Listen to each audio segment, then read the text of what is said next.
Bom dia, povo de Deus! Hoje nós finalizamos a primeira carta de Pedro. São 5 capítulos. Ontem nós fizemos o 4º capítulo e hoje é o 5º.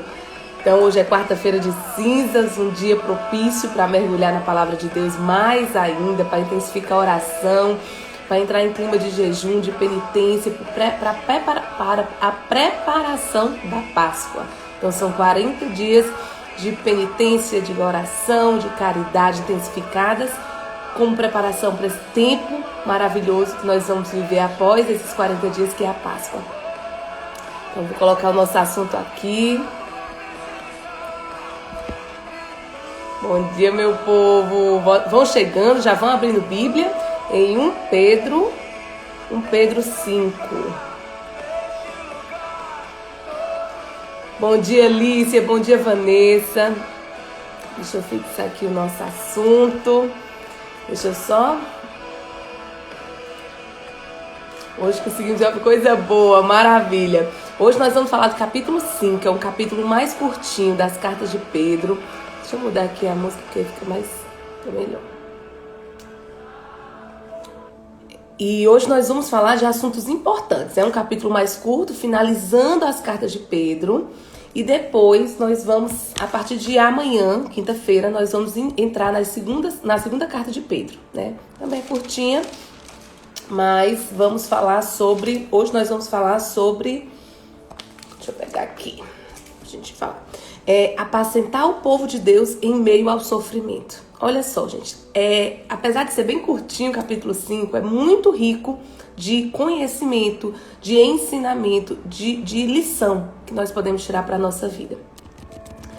Então vamos logo começar a ler, né? Começa falando aqui dos deveres dos anciãos e dos jovens, humildade e vigilância. Olha só. Principalmente naquela época, né? Até hoje nós devemos esse respeito maior. O respeito, a obediência, a humildade deve ser de todos para com todos, não só dos jovens para com os anciãos. Mas naquele tempo, principalmente, existia muito esse respeito pelas pessoas mais velhas, esse ouvir, essa oitivativa aos anciãos, né? E existe uma razão para isso, e muito disso se perdeu na atualidade, e muitos prejuízos foram causados por isso também, né? Então seja bem-vinda, Lari, Mirelle, Pati, muito bem-vindas.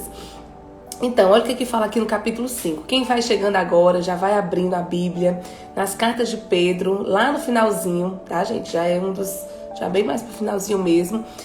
No capítulo 5, hoje nós encerramos a primeira carta de Pedro, falando primeiro sobre os deveres que temos dos anciãos e dos jovens. Quais são os deveres de cada um desses? E falando de lições preciosas sobre humildade, sobre vigilância, sobre confiança e fé em Deus e vários outros temas. Então vamos logo ler, porque praticamente cada versículo aqui tem uma lição preciosa para nós hoje. Então olha só, no versículo 1. Aos presbíteros que estão entre vós, admoesto eu, que sou também presbítero com eles, e testemunha das aflições de Cristo, e participante da glória que se há de revelar. Deixa eu só voltar aqui. Apacentai o rebanho de Deus que está entre vós, tendo cuidado dele, não por força, mas voluntariamente. Olha só o que ele fala. Apacentai o rebanho de Deus que está entre vós, tendo cuidado dele, não por força, mas voluntariamente. Aqui, gente, você vê que, em primeiro lugar, esse respeito pelos anciãos, esse cuidado, essa atenção, ela não pode ser... E aqui a gente está falando de ancião, mas na realidade a gente pode adaptar para qualquer tipo de liderança. Não deve ser algo forçado, né? O servir a Deus é algo gratuito, é algo de coração, é algo que a gente faz por amor. Então não é para haver algo, não é para ser algo forçado.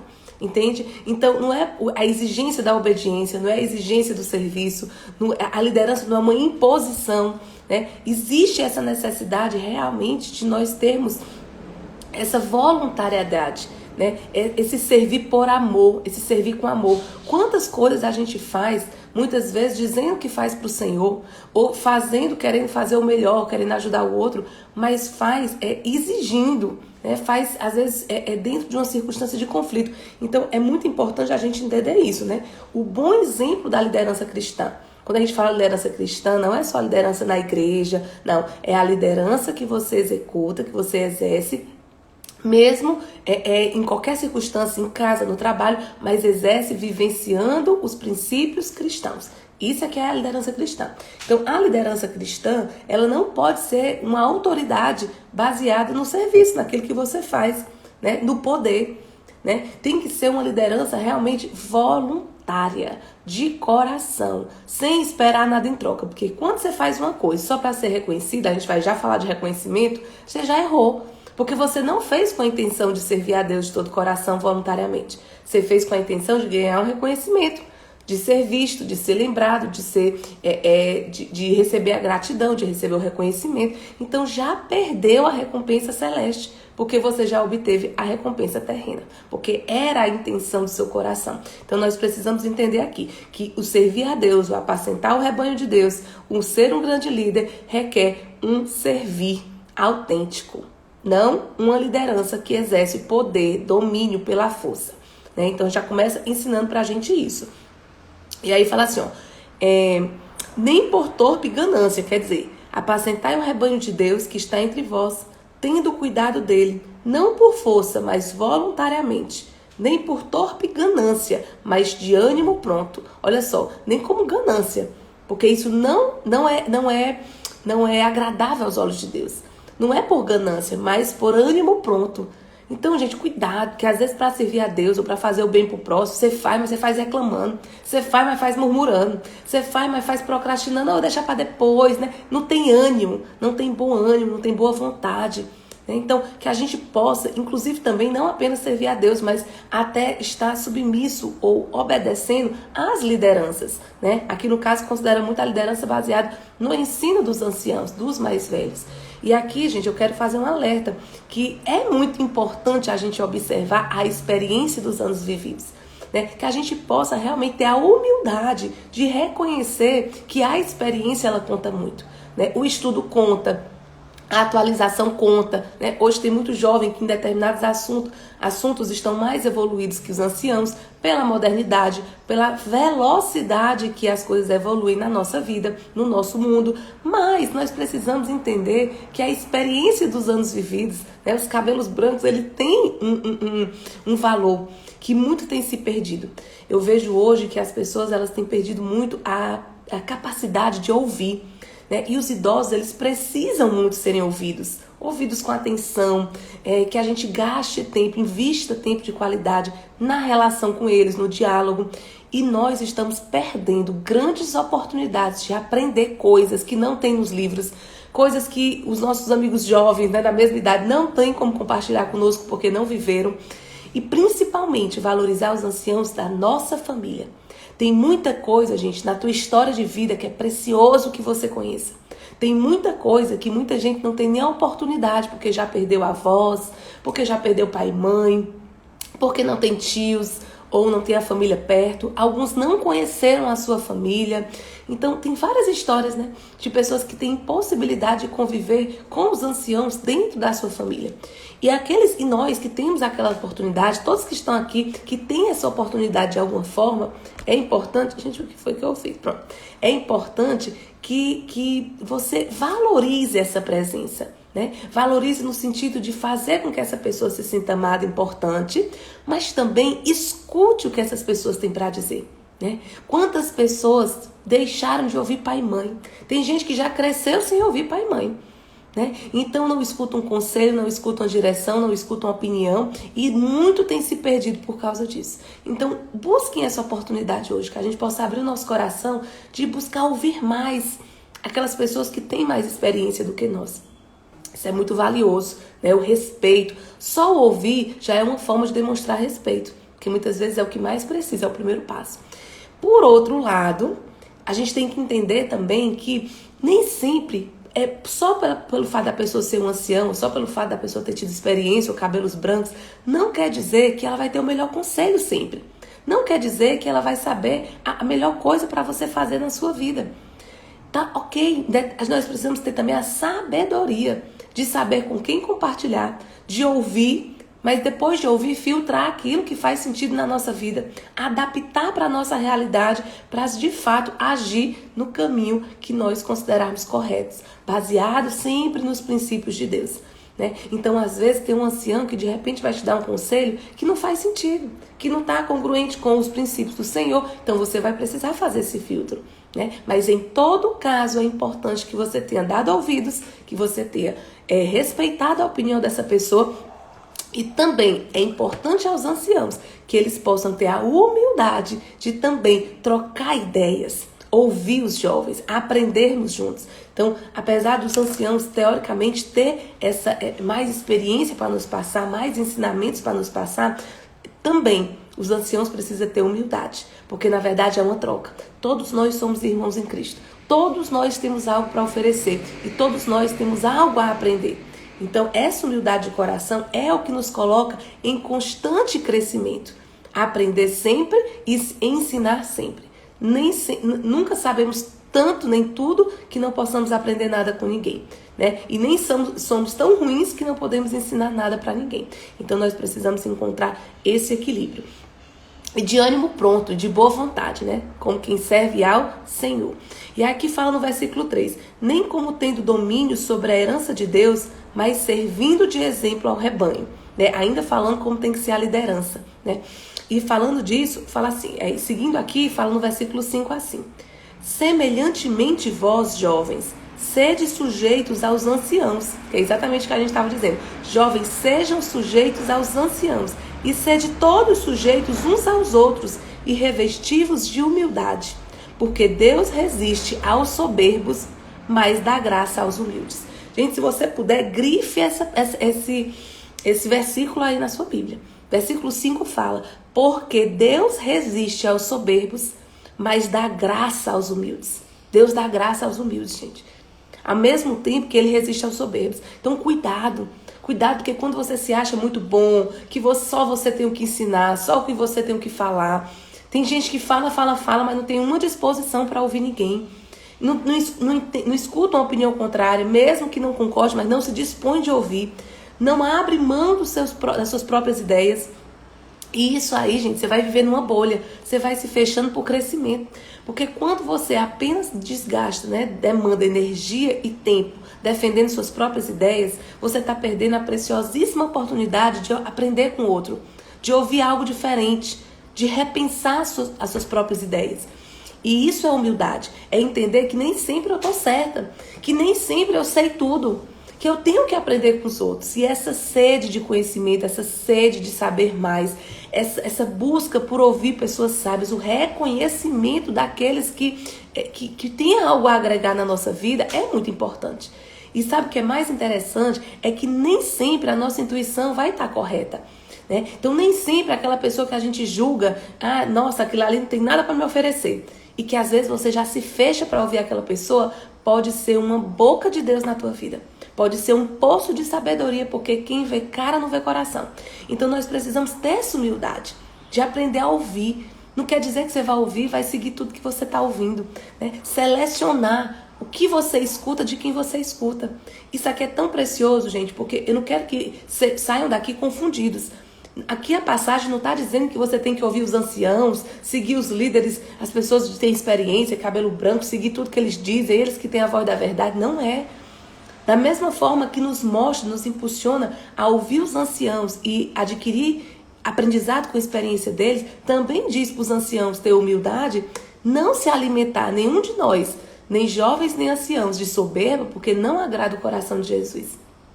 Que nós possamos nos revestir o que? Da graça que Deus dá aos humildes, da humildade. Entende, gente? Então, assim, que a gente nunca pare de buscar aprender. Que a gente nunca perca a oportunidade de escutar alguém que tem algo importante para nos dizer. Né? Que a gente possa sempre filtrar o que as pessoas dizem. Mas, e claro, gente, direcionando. É claro que se você precisa de um conselho em uma certa área, você tem que procurar alguém que você acredita que tem condições de te aconselhar naquela área. Né? Então, se você está passando por um problema, um desafio no seu matrimônio, você não vai se aconselhar com uma pessoa que está no 7º casamento. Não tem sentido, essa pessoa não tem habilidade para lidar com o matrimônio. Não era para ter saído nem do primeiro, ela está no sétimo. Então você tem que escolher bem os seus conselheiros, mas com humildade. Entendendo que você não é o dono da razão, que nós não sabemos tudo, que nós não somos melhores do que ninguém, que todas as pessoas têm algo a acrescentar e que você não tem a obrigação de seguir 100% o conselho daquela pessoa. Mas ouvir com respeito, ouvir com atenção é sabedoria, é princípio de sabedoria. É você sair do seu mundinho e você se abrir para novas ideias e você se permitir ouvir novos argumentos. E você se questionar. Gente, sabe o que é a vida do tolo? A vida do tolo é se abraçar nos seus argumentos, nas suas ideias, na sua bagagem de vida e não abrir mão delas. É não abrir mão das suas ideias. É não fazer perguntas para si mesmo. Você sabe o que é que vai definir pessoas de sucesso, pessoas prósperas, pessoas em profundo e constante crescimento? São pessoas que se questionam. Quanto mais você se questiona, mais chance de crescer você tem. Quando eu falo se questionar, não é o questionamento da dúvida, que gera insegurança, que gera ansiedade, que te distancia da fé. Não, presta atenção, não é esse tipo de dúvida, não. Não é esse tipo de questionamento. O questionamento que te leva ao crescimento é o questionamento que põe em dúvida as tuas convicções. Porque muitas vezes as tuas convicções estão baseadas nas crenças limitantes que você tem a respeito de assuntos importantes da tua vida. Entendeu? Então pare para se questionar. Tanto que você ia crescer. Olha, a gente deu o exemplo do casamento. Depois vamos continuar nesse exemplo para você ver como o questionamento ele tem poder de crescimento. Quando você tem a humildade de se questionar. Tem mulher que acha assim, ó, eu sou uma esposa maravilhosa, tá? Meu marido tem sorte porque tem uma esposa maravilhosa como essa, né? Ou então o marido, nossa, eu sou um marido exemplar. Mas será que é mesmo? Quantas vezes você parou para se perguntar? Será que eu sou a melhor esposa que eu poderia ser? Será que o meu marido se sente amado por mim? O que eu poderia fazer ou deixar de fazer que pudesse demonstrar mais amor pelo meu esposo? Será que você tem o hábito de fazer esse tipo de pergunta para você? Será que você tem a coragem de perguntar para o seu esposo se ele se sente amado? Em que circunstâncias ele mais se sente amado por você? Em que circunstâncias ele não se sente amado? E que você possa ter a humildade de ouvir com sabedoria e tomar decisões que possam alinhar mais ainda a vida de vocês. Isso é princípio de sabedoria, isso é pergunta, isso é ouvir, isso é questionamento. Né? Então, às vezes a pessoa acha que minha vida já está ótima, eu sou excelente profissional. Mas será que é mesmo?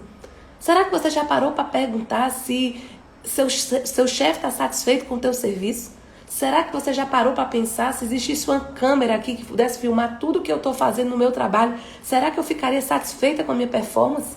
Será que eu realmente estou sendo uma pessoa produtiva? Eu estou gerando o resultado que os meus clientes esperam, que o meu patrão espera, que a minha empresa precisa?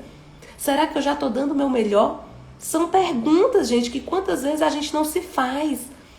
Não faz para si e nem faz para as pessoas que poderiam, com sabedoria, nos dar conselhos a respeito daquelas perguntas que nós trouxemos.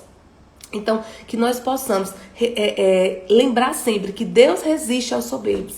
Então, cuidado, porque muitas vezes a vaidade toma de conta, o ego toma de conta, e a gente alimenta isso em nós.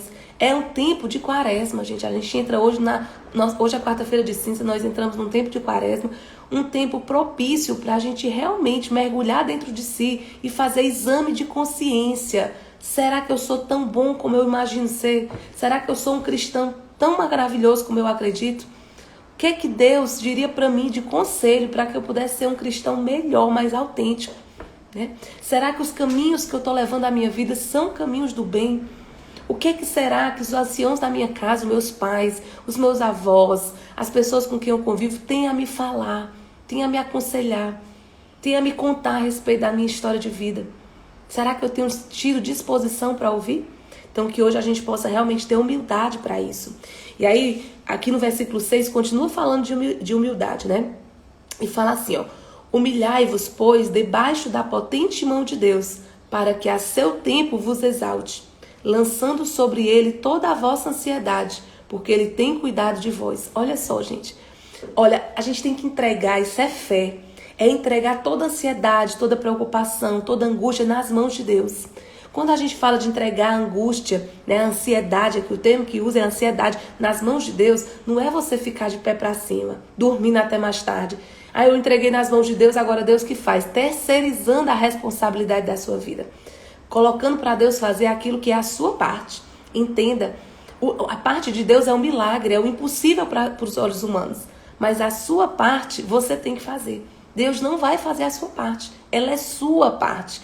Deus vai fazer a parte dele. E muitas vezes a parte de Deus fica a depender da nossa parte bem realizada.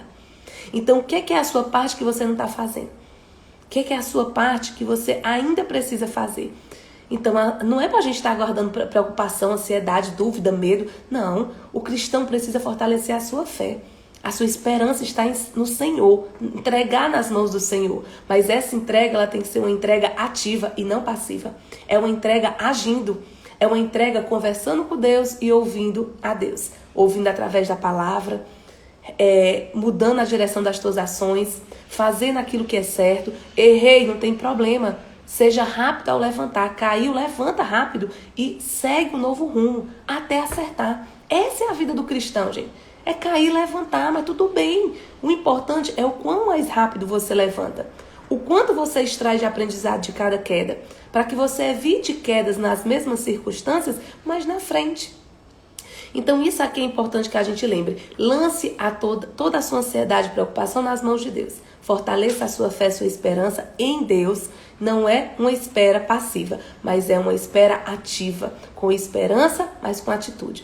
E o que é importante a gente entender aqui? Muito importante a gente entender também que às vezes as pessoas colocam, aqui fala assim no versículo 6, humilhai-vos, pois debaixo da potente mão de Deus, para que a seu tempo vos exalte. Olha só, quem tem que nos exaltar, gente, não é nem quem tem, né? É quem pode nos exaltar. E quem tem esse papel de nos exaltar é Deus. Quantas vezes a gente fica com um monte de coisa na cabeça, de crença limitante, que fica te fazendo agir como quem necessita de aprovação dos outros? Quantas vezes você deixa de fazer aquilo que é certo, ou aquilo que é justo, aquilo que você sabe que agrada o coração de Deus, porque você está tão focado em agradar os outros, em ser reconhecido, em ser valorizado, em receber a gratidão das pessoas, que você deixa de focar no serviço gratuito e genuíno, que é o que a gente deve fazer para Deus. A nossa recompensa, a recompensa que nós devemos buscar é a recompensa do céu, meu povo. Essa recompensa é a que vale a pena, né? O que a sua mão direita fizer, que não saiba a mão esquerda. Você não tem que estar falando todas as coisas boas que você faz, o ser humano incrível que você é, né? Época de quaresma, as pessoas já têm logo o hábito de sair divulgando a penitência que vai fazer, já faz cara de sofrido fazendo jejum, né? Já conta, né? E aquela coisa. Não. O que a sua mão direita faz, que não saiba a esquerda. O que a esquerda faz, que não saiba a direita. Porque a recompensa, quando a gente recebe na terra, a gente está abrindo mão da recompensa celeste. Qual a recompensa que você quer? É o reconhecimento de Deus ao seu tempo, do seu modo? Ou é a recompensa das pessoas ao seu redor? A validação das pessoas, os aplausos, a gratidão. Nossa, você é incrível, você ajuda as pessoas. Nossa, você é uma pessoa de Deus. Nossa, como você é correta, como você... Entende? Não é que você não possa receber a gratidão das pessoas, gente. Mas em outro dia, a gente até comentou. Receber a gratidão é fortalecer o teu merecimento. Mas não esqueça que toda honra e toda glória tem que ser dada a Deus. Então lembra disso. Humildade. O reconhecimento não pode ser baseado nos outros, nas outras pessoas. O reconhecimento vem de Deus. Então cuidado para você não direcionar a tua vida, as tuas ações e as tuas expectativas na aprovação dos outros. Né? Na espera pelo outro te aprovar, porque isso aí é um vício emocional. Isso tem sido destrutivo na vida de muita gente, tá bom? Então cuidado com isso, sempre com humildade, busque a recompensa celeste. Deus que vê tudo no oculto, Ele vai te reconhecer, Ele vai te recompensar do seu modo no tempo certo. Você não precisa da aprovação dos outros, se você já tem a aprovação de Deus. Então busque isso. E aí no versículo 8 fala assim, ó: sede sóbrios, vigiai, porque o diabo, vosso adversário, anda em derredor. Olha só, seja sábio, vigiai. Gente, não tem aquela frase, vigiai e orai? É todos os dias, é todo o tempo. Porque o inimigo, ele anda em derredor, bradando como leão, buscando a quem possa tragar. Gente, o inimigo, ele procura uma oportunidade. É isso que ele está procurando. Olha, é uma história incrível que eu acho, que a gente tem que parar aí para pensar, sabe? Porque às vezes a pessoa diz assim, ó, ah, não, eu tenho fé, eu acredito em Deus, mas olha só, será que a gente tem uma fé realmente fortalecida? Porque nós já somos vitoriosos, gente. Nós não estamos na batalha espiritual com a possibilidade de perder. Não existe essa possibilidade. Nós não estamos na batalha espiritual para tentar vencer. Nós já vencemos. Pelo poder do sangue do Cordeiro na cruz de Jesus. Nós já vencemos. Aí nós já vencemos. Nós já temos a vitória garantida. E nós acordamos, cristãos, como nós acordamos todos os dias? Muitas vezes com preguiça, com ansiedade, com preocupações, né? Sem a cabeça de quem já venceu. A gente já entra, na verdade, na batalha espiritual para perder, porque já é desgastado, já é cansado, já é murmurando, já é lamentando a vida, entendeu? Enquanto o inimigo, ele já foi derrotado.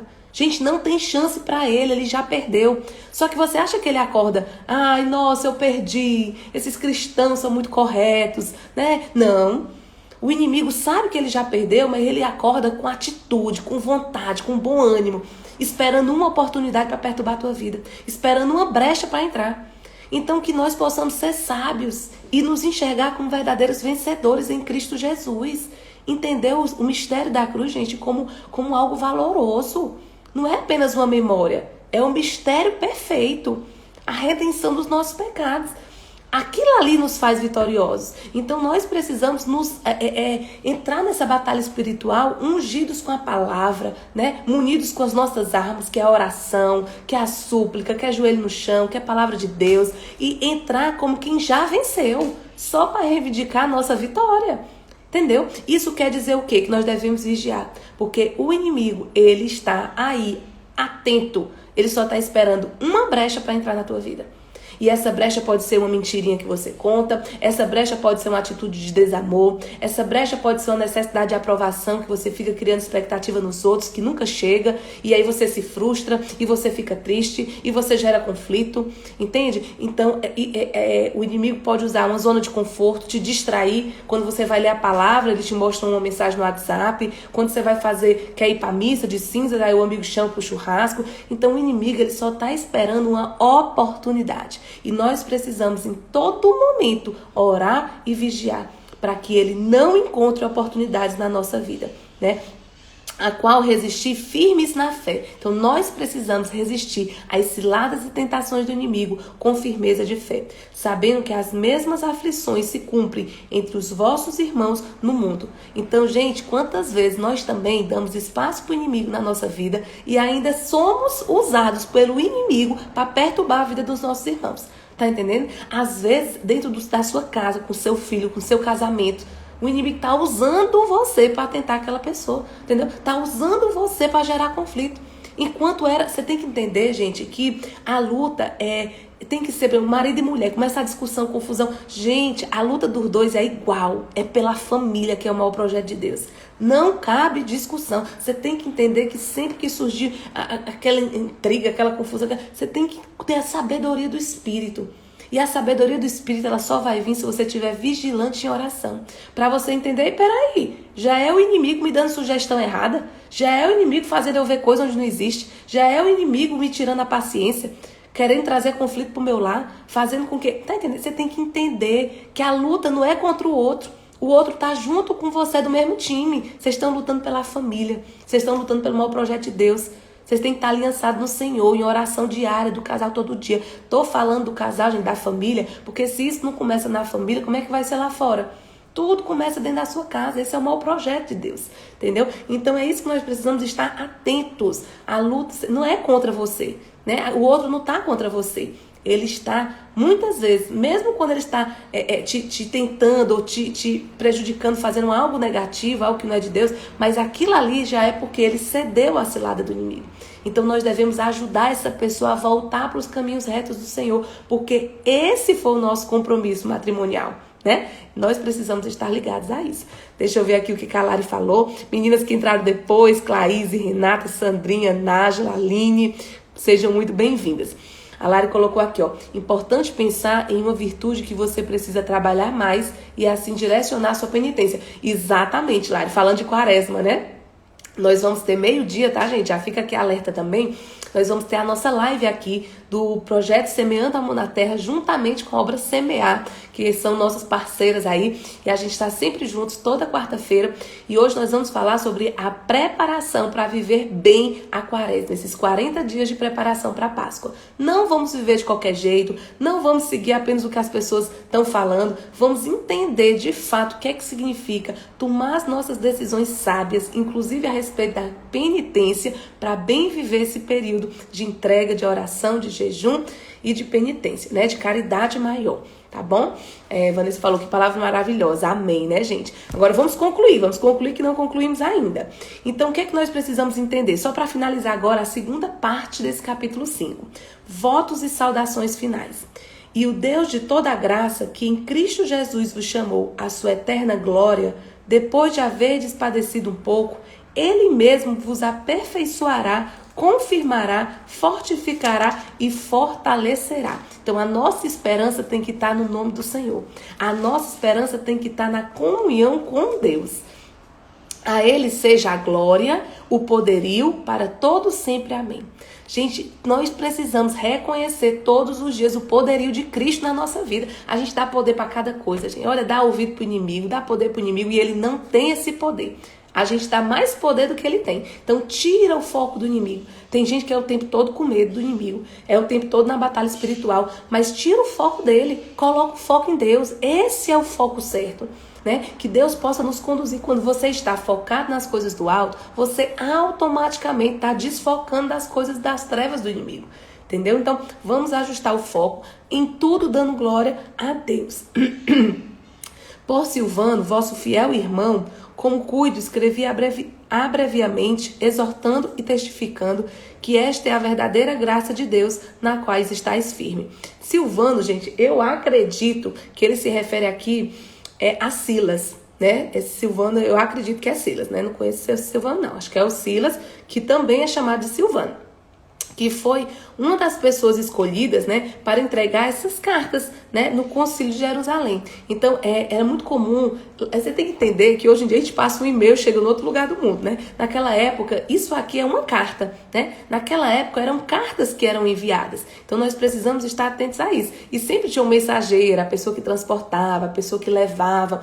E olha o empenho, né? Olha o empenho que Pedro teve, assim como Paulo, que escreveu várias cartas do Novo Testamento, a dedicação, né, de levar essa mensagem, de cuidar das pessoas e das igrejas que estavam sendo perseguidas, mesmo a quilômetros e quilômetros de distância. Eu acho muito bonito isso. E às vezes hoje a gente não se determina a falar de Deus nem dentro da nossa casa. A gente não se determina a falar de Deus, a cuidar dos nossos irmãos, a expandir o reino de Deus, nem do nosso lado. Entendeu? Enquanto essas pessoas faziam esforços enormes de escrever cartas, de mensageiros levar, andar quilômetros de distância, correndo vários riscos de perseguição também. Então, assim, quando eu vejo isso aqui me anima na missão. Me anima de fazer a nossa parte cada vez mais e entender que nunca é o bastante, né? Nunca é o suficiente para Deus. Sempre a gente pode fazer mais e melhor, né? Bom dia, mami, seja bem-vinda. E aí finaliza aqui no versículo 13. A vossa coeleita em Babilônia vos saúda, a meu filho Marcos. Marcos aqui, gente, ele se refere a João Marcos, né? Que era conhecido, também era um grande viajante, né? Que também tinha esse compromisso de expandir a mensagem do reino, né? Fala muito mais em Atos dos Apóstolos, no próprio Evangelho também. E aí fala assim: saudai-vos uns aos outros com ósculo de caridade. Paz seja com todos vós que estáis em Cristo Jesus. Amém. E assim finaliza. É muito interessante notar que sempre nas cartas tem aquela saudação inicial, né? Tem o prefácio inicial e tem a saudação final. E sempre essa saudação é com amor, é com caridade, né? É com respeito. E isso aí mostra o comportamento que nós devemos ter com todas as pessoas. Porque muitas dessas cartas eram direcionadas para pessoas que eles nem conheciam. Né? Aqui no caso, Pedro escreveu muito para os cristãos perseguidos, né? Então, nosso amor, a nossa saudação, a nossa caridade, ela tem que ser direcionada a todos sem distinção. Que nós possamos nos ocupar, nos importar com todos os nossos irmãos, porque esse é o nosso dever, é isso que nos espera o Senhor. Então, que essa palavra de hoje possa encontrar terreno fértil no nosso coração, que seja semeada na nossa vida, não apenas como quem escuta, mas como quem decide viver essa palavra. Que nós possamos encontrar formas na nossa rotina de implementar o que nós aprendemos hoje de forma prática e que nós sejamos sempre semeadores no amor na terra. Um beijo no coração de vocês, uma quarta-feira bem abençoada. Não esqueça, a quarta-feira de cinzas é importante participarmos, de preferência presencial, da missa de cinzas, receber as cinzas, não como quem recebe um ritual qualquer, mas como quem sabe o que está vivenciando. Ali, gente, é para a gente parar, para rever que do pó viemos e do pó nós vamos voltar. Né? O nosso valor está aliançado em Cristo Jesus. Então que ali a gente possa refletir, fazer o nosso exame de consciência, nos preparar para a Santa Confissão e ter hoje uma participação na nossa live meio-dia, que nós vamos direcionar o seu caminho para viver a Santa Quaresma, combinado? Nós temos um compromisso hoje ao meio-dia e eu espero vocês. Convidem todos aqueles que precisam conhecer mais sobre Quaresma e vivenciá-la de uma forma mais santa. Combinado? Convidem todos, tá, gente? Nós somos boca de Deus. Tem gente que está só esperando o convite para retornar nos caminhos. E talvez seja o teu convite que vai trazer pessoas de volta para Deus. Tá bom? Beijo. Renatinha colocou obrigada. Excelente reflexão. Deus abençoe o dia de todos. Amém. Assim seja. Beijo no coração de vocês. Até meio-dia, viu? Até lá.